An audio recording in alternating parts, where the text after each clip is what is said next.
Happy New Year! All right, we made it to 2023. I gotta say, 2022, I've had the most colds of my entire life since we send a member of our household to daycare so often. She brings back everything. So, we're still getting our bearings. I've got a stuffed up nose. We're just a couple days into the new year. So we're going to keep things laid back this week on the podcast. No fancy intro, but I guess I should still do my usual spiel. You're listening to Opinion Science, the show about our opinions, where they come from, and how they change. I'm Andy Luttrell. And this week, I'm excited to share my conversation with an old friend, Geoff Durso. Geoff is an assistant professor of marketing at DePaul University, but we first met more than 10 years ago.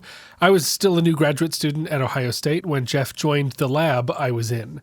Flash forward, and I think Geoff is probably the person with whom I've been to the most happy hours.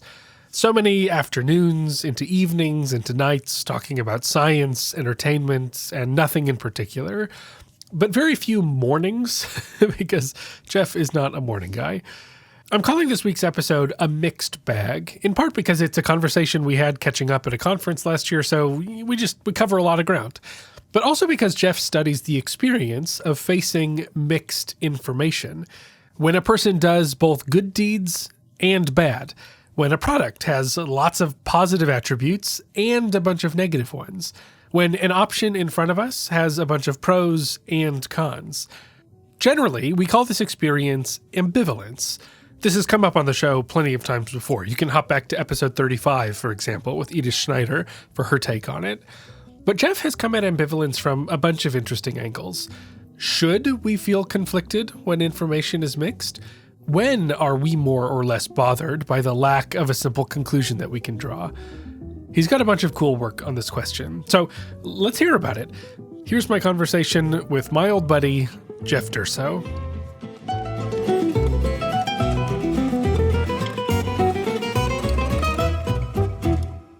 So what is the most weird about talking to people I know is I already know them. Yes. So for this show, it's way easier to talk to someone who I'm interested in, but I've never met them, or I only kind of know their work. And so then it's like, I do a little bit of my research, but in the end, I'm sort of like figuring it out with them. Whereas I've known you for too long. Like I think I was a second year grad student when you joined the lab. Right? We're only a year apart. Yeah. And so I've seen whatever we're going to talk about, I've seen it from the beginning. We've had more overlap, I think, than I have had with anybody else. Probably. Yeah. Because not only do we have like a temporal overlap, but it's in the same lab, like one desk away from me. But what I do remember about you coming in is you were the ambivalence guy from the jump. Yes. Like from day one, you were like, I am here to study the phenomenon of ambivalence. Yeah. And you seem to know so well that was your interest in a way that most people who start grad school don't actually have any real clue.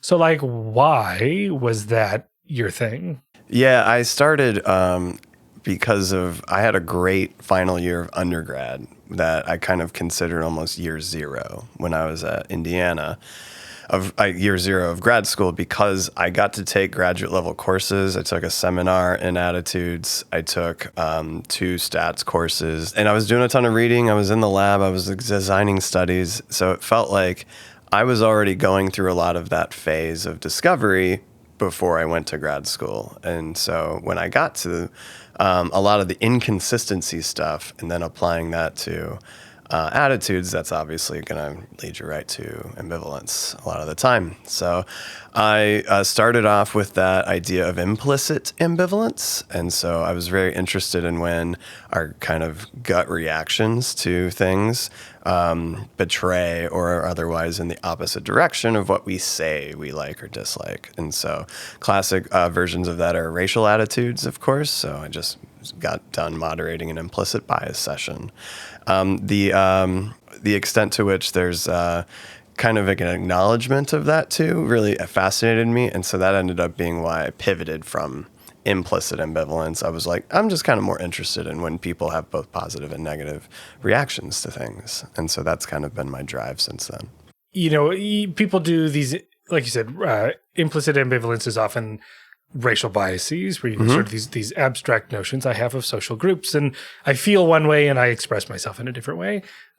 Or people talk about ambivalence in issues, right? Like political issues. Like I see merit to one side of this and to the other side, and so I'm conflicted, right? That's what ambivalence is. And what I found interesting is like most of the work that you've ended up doing seems to be very person-centric ambivalence, right? Which is, and you, I'm sure, can explain it better, but I'm going to take a crack at it first, which is like, there are people that you meet and you go, I don't know, there's reasons to think you're a good guy. There's reasons to question how good a guy you are.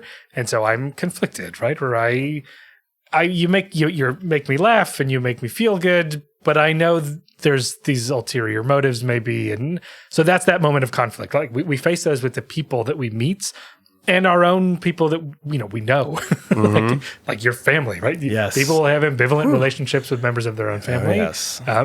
So I maybe that captures it, but like for you, what is it about ambivalence when it comes to the person perception area that makes it kind of like this is the playground where you work? You nailed a lot of it, like you suspected you would. It's a lot of people are people experts or kind of lay experts already, so it's a more motivating or easier method to use to investigate kind of how people think. And I like thinking about how people work, and so it reflected in my methods too, which is people like thinking about other people too. So, and in particular, ambivalence is great because there's people that are acting in ways that you like and other ways that you're like, what did they do right now? That's almost the entire like industry of, reality television is trying to figure out like, whoa, are they a good person, or am I on their side? Or a lot of those questions people ask are, I think, ultimately about resolving ambivalence or playing with it in their minds. Like, I don't know what to think about this person. I've done it before, and what I think was maybe underlying some of the question that I think is interesting too is like, well, that has nothing almost at all to do with marketing. So how did that end up being a big part of what I'd use in my methods? And that's mostly true. I mean, a lot of what I do in marketing now is about like kind of advertising campaigns or brands and products that people use and all, and the way they kind of have policies that treat other people, not necessarily people they're thinking about directly, though.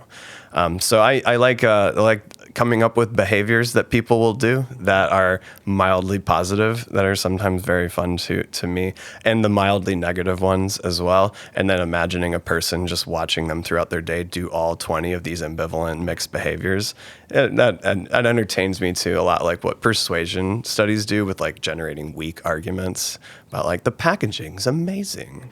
And that's always to us like that's the argument you're making for this. So that's a big reason, combination of reasons why I'm into the people stimuli in my studies. So in an experiment, like what does that look like, right? So if you present people with some social stimulus, and people can be guided to see that in a ambivalent or an unambivalent way, like what is it that people in your studies are actually doing? Yeah, great question. So I am very much an experimentalist. So I really enjoy the process of coming up with a situation that feels psychologically real for any person that's getting to take it. So I give them some kind of like cover story often that's going to be revolving around, we're interested in how people make organizational decisions, or we're interested in how consumers learn about other consumers in the marketplace, or we're interested because we're working with clinicians and how do people that have mood disorders maybe act this way, or how do people and just normal people act in everyday life. So we're going to have this redacted info. We're going to anonymously call this person Bob, almost always in my studies. And Bob is going to give you some actually observed behaviors, and you're going to learn them one at a time. And we just ask you to briefly visualize it as it's happening. And so we control per kind of screen. They're going to get like 5 seconds of like, Bob stopped his car to help out another bicyclist while he was on his way home from work. And you get 5 to 10 seconds, depending on the study, to kind of read that. And then it's off, and then you go on to the next behavior. Bob found a wallet with $76 in it, and he kept the cash and threw it away. That's another thing that might happen or in the day of Bob. And it's fun to think about these things. And I still remember an old RA from my first lab in undergrad, in BJ Rydell's lab. Her name's Jenny. Jenny was great because we would have, she would be our test subject, number 0, a lot of time for running these studies. And so my job was to come up with like very conflicting materials. Like, your goal oftentimes is like, you can do some kind of like online or like in the moment kinds of ways of learning about people versus try to remember who this person is at the end of the study and how would you describe it? Because those can recruit different interesting cognitive processes and how we learn about people. And it was just Jenny smiling and laughing while she was taking my last study. I was in the lab. She's like, Bob is insane. And I love that because that makes it like it's such dry material sometimes when you write it out in a method section. But then when you see a participant take it, you're like, yeah, this is working exactly as I wanted it to. It's interesting. Like, it was making me think of there's schoolwork in communication on how we respond to characters in media, like you were saying with the reality TV thing. But we paint characters in fictionalized media in the same way, like to get an impression across. And we're all really well versed in forming impressions of people who don't exist in a way that makes that a psychologically real experience, where it's not like some vignettes about a set of parameters that you'd be like, I don't really like, I could, like a lot of psychology studies will do this, right? Yes. They'll go like, here's a brief scenario and we manipulate different factors in that scenario. And we want to like, what choice would you make? And that almost feels artificial because you're like, when would I be in that scenario? Whereas if it's like, here's some guy, this guy does this, and he does this, and he does this, and he does this. How do you feel about this guy? Like, that's something we do constantly. Yes. We form impressions of people, even under these artificial situations, and they are real to us, right? We know we have these parasocial relationships with characters that don't even exist. Yeah. Which on is Twitter, why it's with celebrities too. Right? Yeah. And it's a cool way to then be like, yeah, we can actually, under the constraints of a lab experiment, really actually capture the thing, even when we don't sacrifice the artificial controlled part of what we're trying to do. Right. And so for your RA to have the visceral reaction of like, this dude is crazy. Yeah. Like, is a thing that you would actually feel like if you were watching a short film and the character on screen was doing these things, you'd be like, this doesn't make any sense. Yeah, right. And it's fun. It is part of like, we've lost a lot of, the ability to do theatrical experimental studies. You think of like Milgram, you think of bystander intervention. Those are really fun because you get to see like nonverbal behavior of people under study and like the scientific sense of it. But that's like, I think that's a kind of nice throwback to what we get to do is like, if I can get to, so in our shared lab space from grad school, we got the one-way mirror. And so we get to see people like you and I literally have collaborated on studies where we show people disgusting images and then they have to navigate the cursor to like extremely negative. And that to me is very fun because that's the normative answer. That we just showed you something like, like worms on pizza and it's like very gross. Yeah. And that is as viscerally evocative as other things, right? Like we're responding to that in that way. Okay, so you have this guy named Bob. Yes. Here's a bunch of stuff that he does. Right. And like one of the versions of that is like he does a bunch of great stuff and he also does a bunch of terrible stuff. Yep. Which we would say like that's, by the book definition, that is an ambivalent stimulus. Mm-hmm. Or a two-sided, depending on how we need to, talk about our operations or whatever. But yeah, I would feel comfortable saying that's ambivalent, but in a technical like methods report, it might help to separate out that and call it two-sided rather than ambivalent. Okay. I'll roll with it. So that is the premise of a lot of the work that you've done. Mm-hmm. And so I guess the question that arises is like, what is it that people experience differently when they meet a Bob who does a bunch of good stuff and a bunch of bad stuff versus when they meet a Bob who's exclusively good or exclusively bad? Like this experientially, why is this a domain that sort of sets the stage for other questions? I would take it very well from your setup here that a lot of times our studies and our understanding of like how people learn information, we generally present only like positive stuff or only negative stuff. And that to me is actually not that realistic. It's a lot of the times what helps us navigate the world is to generalize things into generally good or generally bad stuff. So that's what I'm fascinated by, is when people encounter truly mixed kind of situations and people, what are they going to do next about it? And so the big findings, of course, are you want to learn more a lot of times. If you have to deal with Bob, like let's say, hey, you're going to talk with Bob, or like you're going to read more about Bob, what kind of info would you like to learn about him? That can make people feel like kind of like, oh no, like tense about it. Because then the other option is that you just avoid them. Like you're like, I don't know how to make sense of this person. It's not even that they're just necessarily bad. It's just that you don't want to have to deal with the conflict in your head about whether he's going to be good to you or kind to you and like your spouse, or if he's going to be mean to you and like maybe mean to you or insulting to your spouse. And those are some of the described behaviors that we have in that. And it's fun too I think, when we talk about these contexts, it's loosely in the sense of like the world at large, but I have done so in the final study of that recent paper. We put it into a workplace context, because I think a lot of us who have ever worked have had coworkers that we find a little conflicting, to put it a certain way. And so it's good grist for it too, because then in that context, there's a more appropriate use of decision making about other people. Right. So do you recommend this person stay in your team, or do you recommend not continuing a project, lead with that person? You have to make decisions that essentially require judging other people and making a decision to stay or go, or learn more info, or just avoid it altogether. And so those are things that I think are understudied compared to our vast research as a collective on how do we navigate ambiguity. Like when something's ambiguous, we end up having like lots of different ways to affect people, priming or their prior attitudes or their prejudices and so on. But basically what you're saying is people have this craving to see a person as good or bad. Right? Like if I need to make a decision about you, I need to just like figure out. Mm-hmm. I need to put you in the good bin or the bad bin, and so I will choose you if you're a good one, and I'll reject you if you're a bad one. Yep. But when people have this like, well, there's good stuff and bad stuff, then there's a problem. Yes. Like, and I just need to know. Tell me, is it a good or a bad? You present me with the opportunity to learn more information. Yes, please. Yes. Anything else you can tell me about this guy to help me figure out like what I do with him? And in the language of ambivalence, right? That's a feeling of conflict. Like, yes. Like right. This is something's wrong here. Like I have this need to figure out what's going on. That is actually, and also a major, because earlier to your question about like, why am I so interested in ambivalence?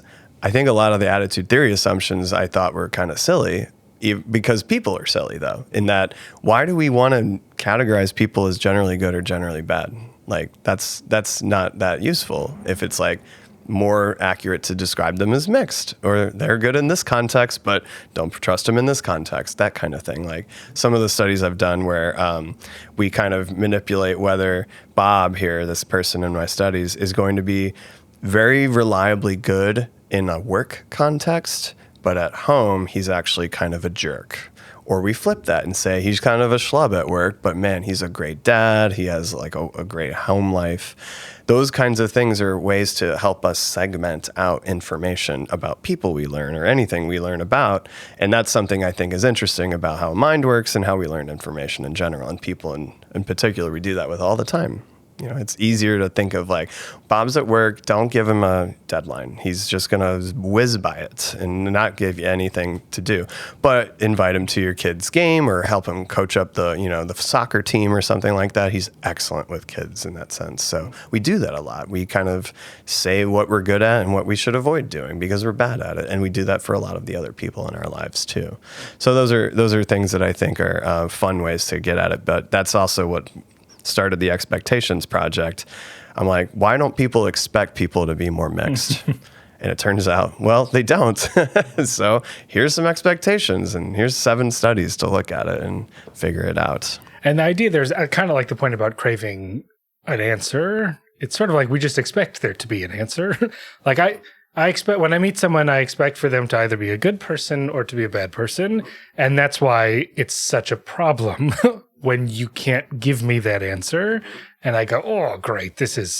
I feel so conflicted about this person because I just wanted them to be a good one or a bad one. Right. And now they're a both one. Yeah. So if you kind of walk us through some of the studies that you do to sort of get it, that's actually what's happening, right? Like part of this problem is that we are entering the scenario expecting people to be one way or another. Mm-hmm. Whereas if we could maybe change that expectation and be like, hey guys, that's not necessarily how the world is.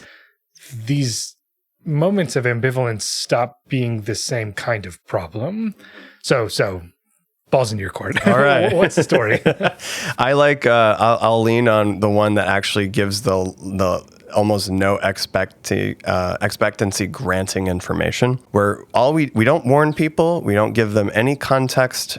We just say everyone gets the same info about here's what we're gonna have you learn about a person, and this person is just kind of a person what we've seen, and we're writing about them for some other purposes, but we're just interested in how you learn about them. Dry, no expectation kind of granted info about this. And everyone learns the exact same 20 behaviors, 10 of which are good and 10 of which are bad. And the only way we change between two groups of people learning about Bob then is what order they see those behaviors. And that, it turns out, is exactly how expectations work. You're using like information as you learn it to come up with like, oh, how is he going to act next? How is he going to act next? So if you get all 10 of those positive behaviors, like one after the other, like Bob helped your kids at the soccer game, Bob donated to charity, like from his bonus payment or something like that, and you keep getting one after another positive info, and then at number 11, negative. He's running over bicyclists on his way home. He's yelling at kids to get off his lawn, kind of thing, and he keeps doing bad thing. Bad number 4, bad number 5. The people in that condition are very confused, and they feel highly undecided and conflicted about Bob. The only thing I need to change to make people feel less undecided and less conflicted about Bob is I kind of just intersperse that info in a predictable pattern. So, Bob sometimes is great with kids at soccer games, but when they go on his lawn, he yells at them. Sometimes he's really generous with his time and money. Other times he's not going to leave a tip, like to the barista at the cafe. And now you start to, because it's an expectation granting pattern of information. So the way that we kind of learn about people is that, well, we don't know necessarily whether there's going to be like always good or always bad trajectory. And if we get info like that, that means we're going to be in for a major surprise, which we would say is expectancy disconfirming. Whereas if it's more interspersed, people can say, I don't really understand Bob, but I at least know what to expect of him. And that's a key distinction we like to make. And so with the interspersed thing, it's almost like, hey, right off the bat, Bob's not a simple character. Yes, like, right. Just so you know, like you'll figure it out right away that like this guy's great, also terrible. And then it's just a lot of this guy's great, also terrible. And you go, okay, well, all right, that's just who he is. As opposed to like, oh, this guy seems amazing. And then all of a sudden like, whoa. Right. What's he doing? I thought this guy was amazing. And people will generate, explanations. They want to figure out like, what happened to him? Did he have like a brain injury, or like, did he like get a divorce? And those are all major life events that could end up being kind of like, and they don't necessarily mean the villain story from like good to bad.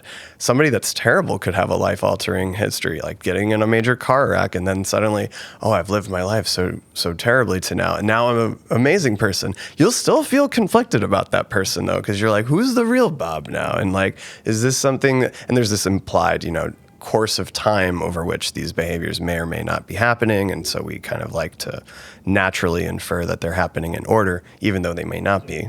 But people, when there's that much of a disconfirmation, that's something I love about the expectations research, is that it's exactly kind of how the mind works. It's what people want to do, is they want to be able to figure out things before having to deal with them. So if I know what to expect, I can prepare, or I know how I'll feel about it in advance, or I'll know what to to what will happen next after that when I encounter a Bob. I don't know when I will, but I'll know what to do once I do because I have accurate expectations of him now.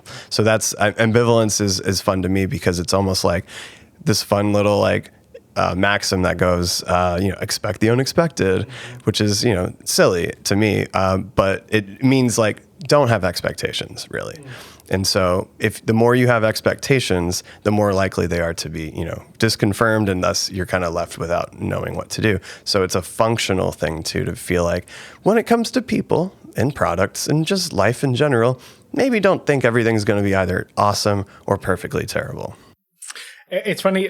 So the person I was talking to just before you for this, and in the context of the podcast when it comes out, I don't know who's going to be first or whatever. But he's a guy who does research on the psychology of magic. I love that. And it's sort of yes, of course. This direction. And when I asked him to define attention, because I was like, hold on. So what actually is? Let's back all the way up. Like, what's attention? Philosophical. And part of it is like it's a predictive model, right? Like we attend to where we think information is going to be relevant. Right. Yeah. And, a lot of what magic is sort of exploiting the fact that we have predictions and saying like, I know exactly where you think the important stuff is going to be. I know what you think this object is. And so I can then go like, well, then I just disconfirm it, right? And then either that's the deception or that's the big reveal. Yeah. In either case, it's like, at our core, because I asked him like, so what's the fundamental thing we learn about psychology by looking at magic? And it kind of seemed like his answer was, and listeners, if you end up hearing that, you can see if I'm right or not about what happened just an hour ago.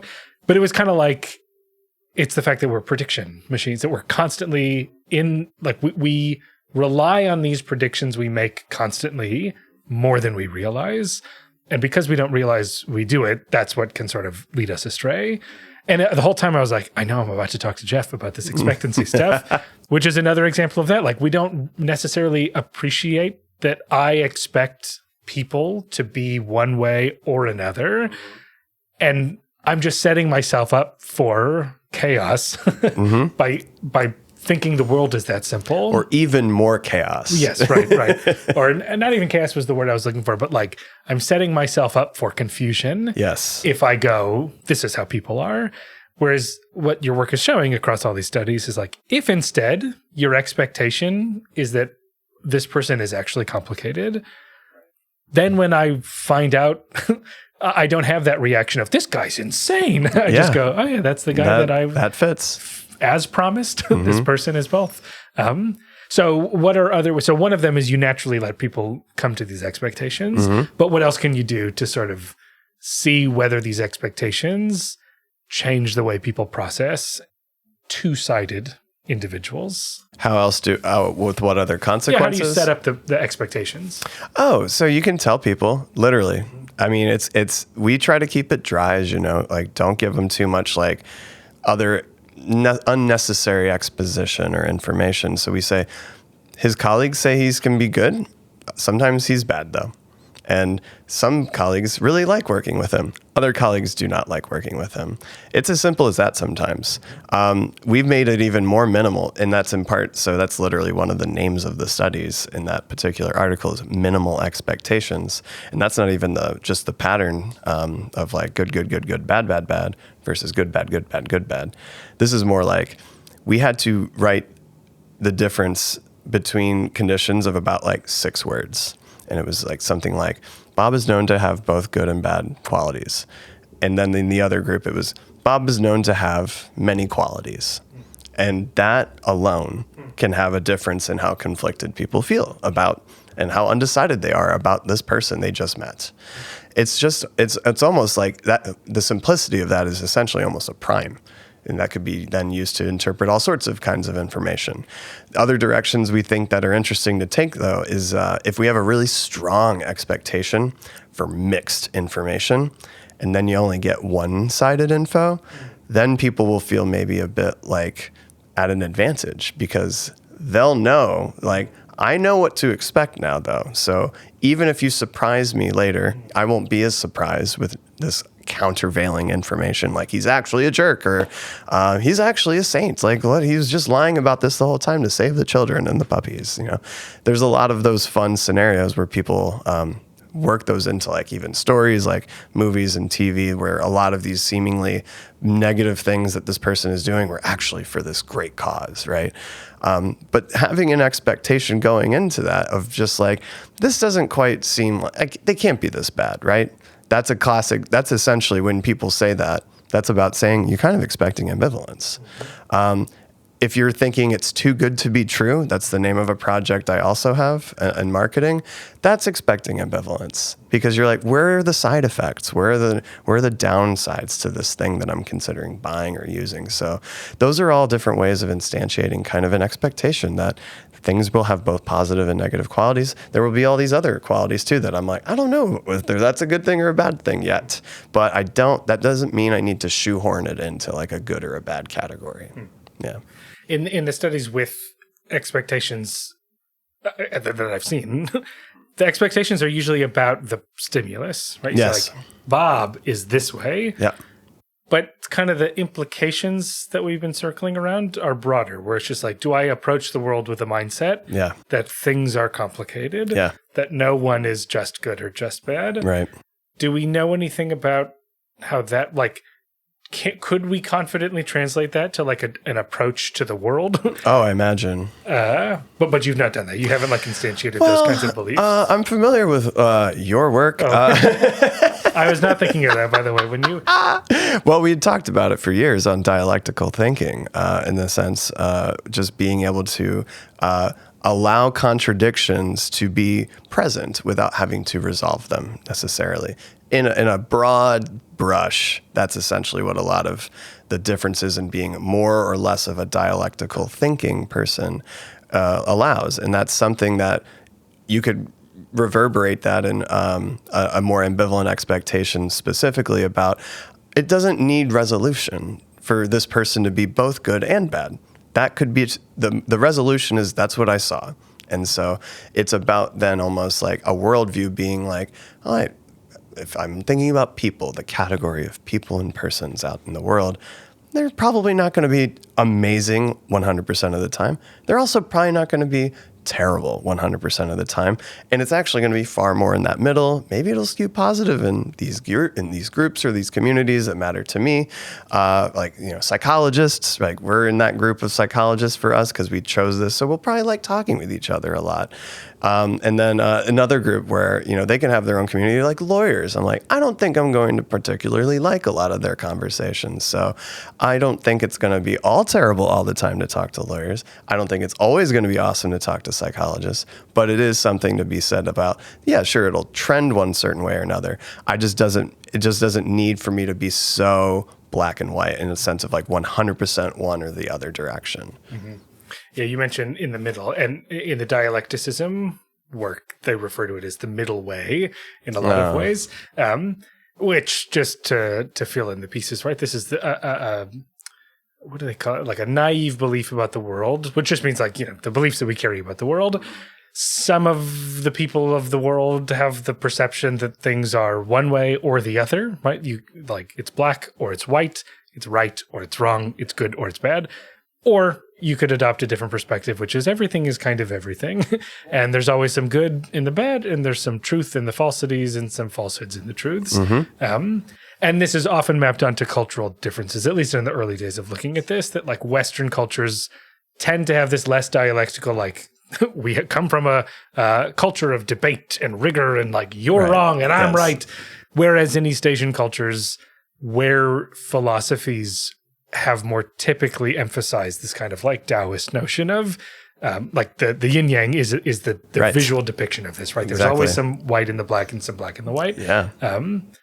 And so work that I've done and others show like when people adopt this kind of dialectical mentality of like the way that the world is just a world of mixedness. Yeah. Then when we're exposed to things that are not only good or only bad, that doesn't feel as challenging or wrong or uncomfortable to us. Yeah. And so I guess, some of that work does actually manipulate, like telling people, hey, the world isn't so simple.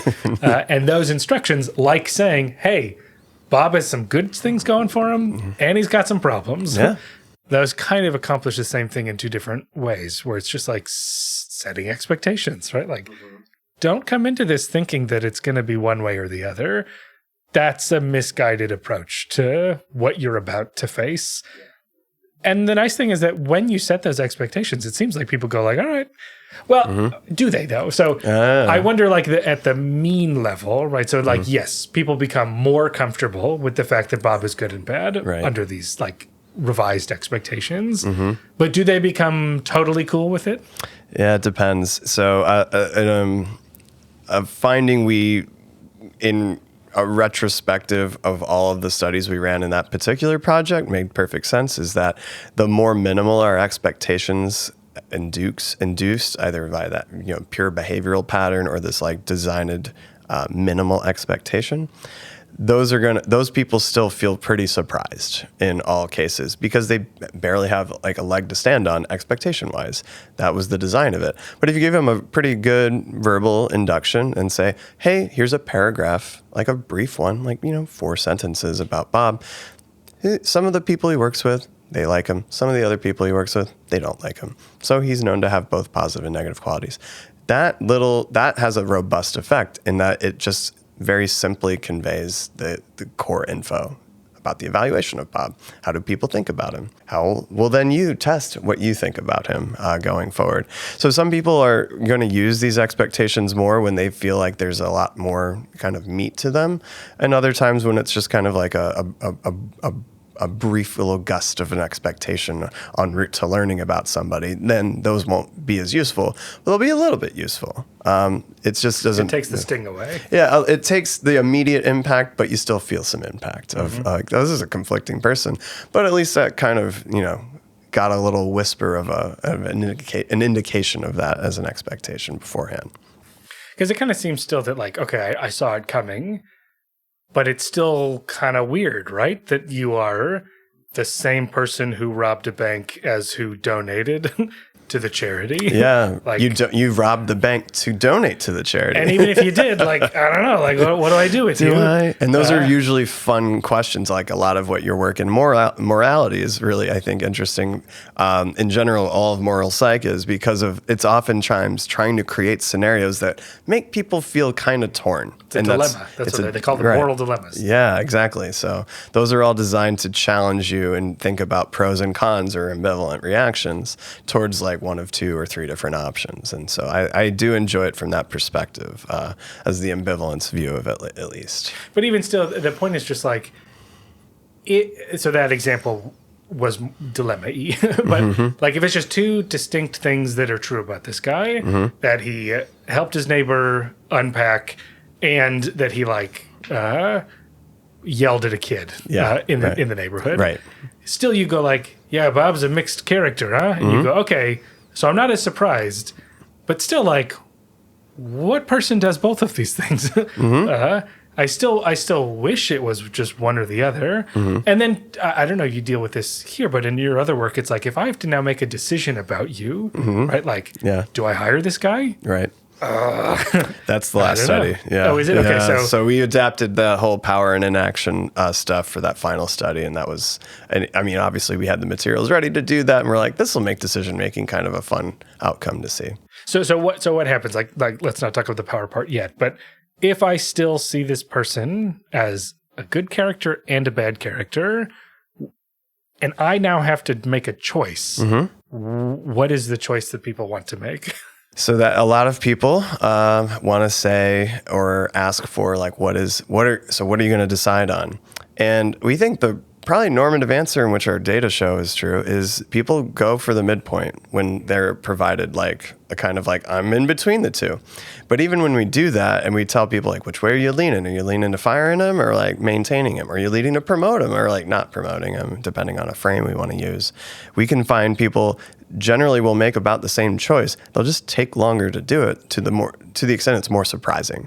So when we give people these accurate expectations to expect a mixed Bob, they're going to be more decisive about like, I am in the middle. Yeah. So instead of waffling at the moment where they have to make a decision, we allow them to say, you can just say you're in between and that will be more helpful to move on and then say, well, once I know, I'm in the middle on this guy. Now it's time to learn some more info. And that's what a bunch of other work has been able to show in ambivalence, is that there's all sorts of other predictions of where you'll seek for info in a biased manner or in a maybe too inundated manner. Like you just want to learn everything before because you're so undecided and tense about it. So the main dependent measure when we talk about behavior from ambivalence that I favor is actually it's the lack of behavior. I'm really interested in like the how much delayed people are to make the exact same decision.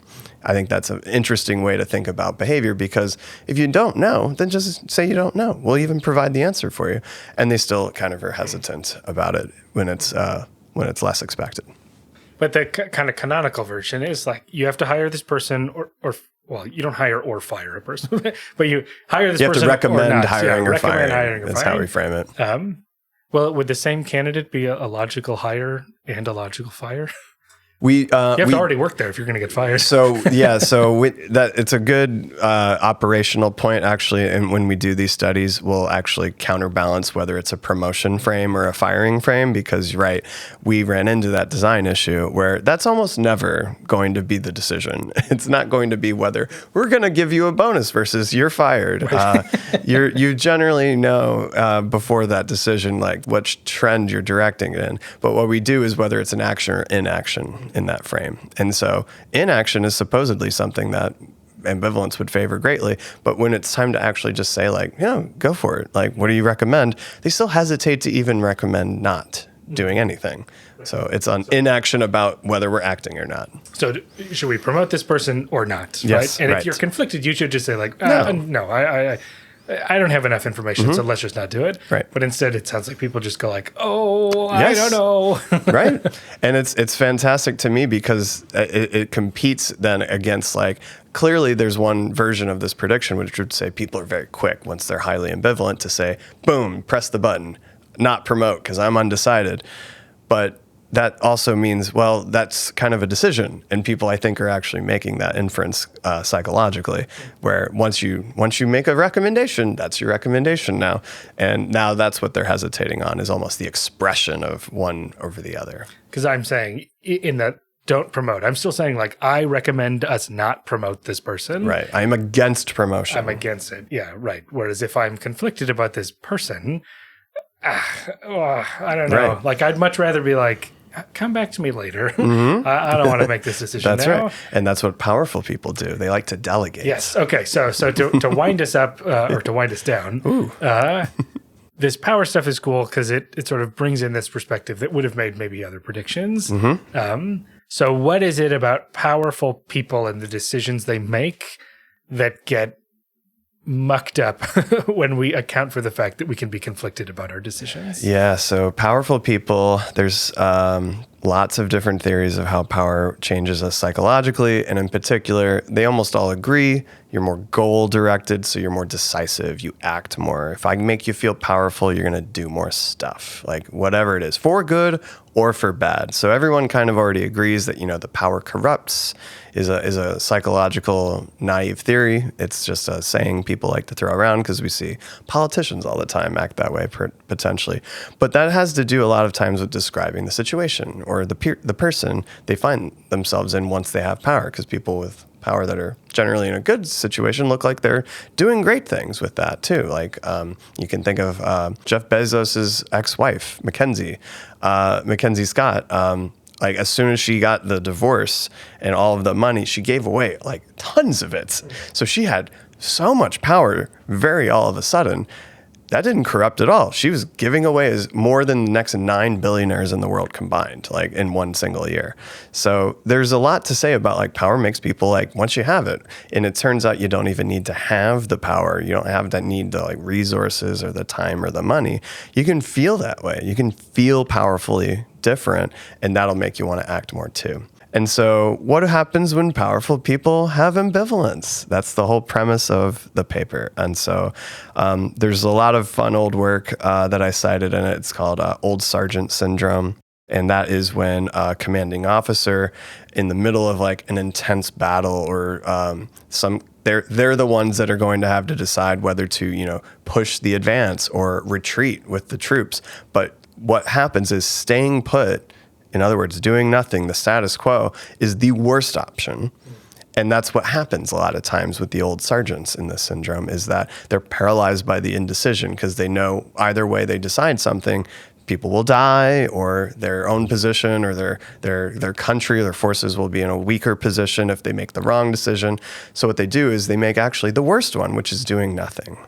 And I thought that was interesting because it's literally the person with the most power in that kind of position right there. Who should be decisive, who should be the person who just goes, let's do it. That's what power is for oftentimes. Mm-hmm. And so the original version of that paper, which I'm still kind of mad it got edited out for trimming it for a different version article format, but small potatoes. But it was about how George Bush, once he won re-election, was, I didn't come here just to sit around. I came here to get things done. That's what a lot of people think power does, and he's right. A lot of psych theories agree with that. Well, then, during the course of his presidency, he has to make this decision on Iraq, the troop surge, back in the in the middle of his second term as president. Then his tune changes, and he says, "Well, I'm not going to be rushed into making a decision." And it's like, "Hey, what changed?" And the answer is ambivalence, right? So it turns out, it's easy to make decisions when the path is clear. If you give people very consistent info about some employee that is crushing it, you're like, boom, boom, hit the promote button all day and do it quickly. So that's one of the things we show and replicate in those studies is if you give people a promotion decision and this employee is killing it, absolutely crushing it. If you give people making them feel more powerful, not having, you don't have to give them a role, you don't have to give them resources or money or anything, just say, here's some material that'll make you feel more powerful. They push the button to promote faster. They're more quickly making the same decision. Well, what if he's mixed? What if Bob is instead got some really great qualities, like he's, killing the sales numbers too, but then he's also kind of like showing up to work a little drunk or leaving early, and he's made some rude comments at party functions. Then people are like, do we promote this guy? Then you give somebody, the same person who was so decisive about promotion earlier is now the one that's most likely to hesitate. So they're taking the longest to make a decision. The most powerful people, in other words, take the longest when it's an ambivalent or two-sided thing you're thinking about making a decision about. So that's what I like, the juxtaposition of those two theories a lot. It was very clean, and it worked out really nicely in the studies we ran. So the quickest and the slowest decisions are made by the most powerful. That's right. Is a way that you could frame it. Yes, exactly right. And so often we just are only looking at one half of that story, where you go if the answer is clear, power is a very clear, I know what I'm doing. That looks good. Let's do it. That's right. So ultimately, what is it though about power that slows people even further down if they feel ambivalent? Why? Kind of doesn't actually make sense. So make it make sense, Geoff. Yeah, you got it. Well, I'm sure not just me, but a lot of your guests and you yourself, of course, have probably covered this, is about the idea that sometimes we vary in how much we think our thoughts are true or useful or valid in some ways. And so this kind of thought validation perspective is a lot of where the power theory predicts things interesting ways. So with power, if I feel more powerful, it's not just that I'm going to just act more, behave more. It seems that feeling more powerful makes you feel like you can be more confident in your judgments, in your thoughts. So if you have thoughts while you're feeling powerful, they feel more right. You like them more. They feel like they're going to be more correct and useful. And that's what's helping power propel this behavior, is it's making people feel like my thoughts are correct, so I'm going to go with them right now. And of course, getting a bunch of money, people that suddenly come into a lot of money, they suddenly do stuff. And when you see that, oftentimes that's because they're probably like, this is what I've wanted to do. Now I have it. I feel like I can do this. So I'm going to do that more. And so that was the perspective that our paper takes, is that, well, when it comes to ambivalence, people that are feeling very powerful trust both of their mixed reactions. They trust that Bob is really good at these things and he's also bad at these other things. And they believe those thoughts are both equally correct. And so when you believe in your ambivalence to be valid as a reaction, you're more likely to hesitate even more. So it magnifies the kind of dominant effect of your thoughts in terms of predicting your behavior. And in the case of ambivalence, it's fun because it's literally a lack of behavior that we're observing. Yeah, so it's kind of like, in this case of this person being not obviously good or obviously bad, it's like someone is saying, yeah, I don't know what to think. Mm-hmm. And if I'm in a position of power, I go, yeah, I'm right. I don't know. Yes. Like, I'm even more sure I don't know. So like, I must slow down. Right. Whereas without that sense of confidence, people go like, well, I don't know, but like, what do I know? Right. I don't know, but what do I know? Lacking power is best, I think, thought of when you're low in power is when people shrug and say, but what do I know? That's the ultimate, like, I think, good equivalence, verbally speaking, of when people feel like they don't feel very powerful at all. They're kind of, what do I know? Yeah. Okay. All right. This has been fun, but I know we have to wrap up. So I just want to say thanks for taking the time to share all this stuff with us. And it was great to catch up. All right, man. That was a lot of fun.